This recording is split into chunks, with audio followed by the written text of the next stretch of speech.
speculations keep going for many years already, as you probably heard.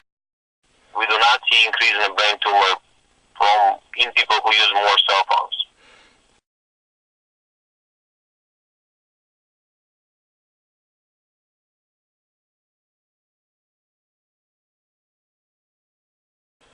Of course, radio frequency energy has a lot of biological effects because we use radio frequency energy for surgeries and for different interventions. It's kind of a normal thing, but the energy that we use for medical purposes is many orders higher than what you have in the background or even next to microwaves or any other sources of energy in household use.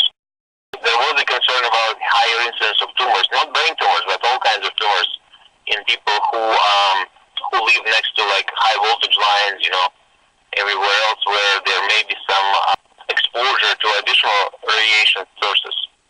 But on a regular level, that all seems to be very minor.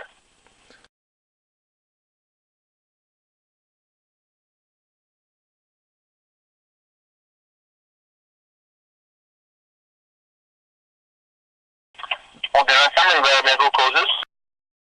For example, in distant past, there was some fungal disease of the hair that was treated with radiation.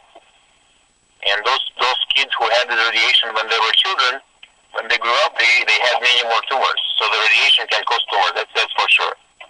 But in general, most of them happen either from some genetic predisposition or there are some mutations that happen during the course of life for pretty much unknown reasons.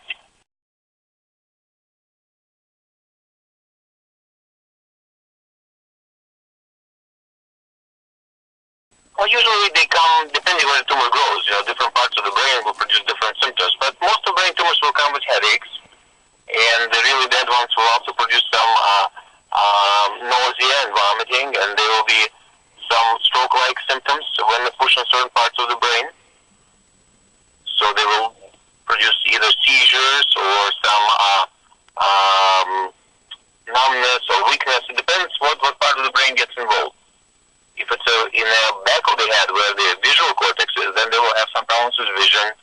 If it's in the temporal lobe where it's a hearing part of the brain, then they will have problems with hearing and so forth. So it depends which part of the brain gets involved. And if the tumor grows in like pituitary gland, they will have some endocrine abnormalities and stuff. So if a tumor grows from a hearing nerve, then they will lose hearing or they will have some noise in their ears and so forth. So it all varies. There's so many different kinds of brain tumors.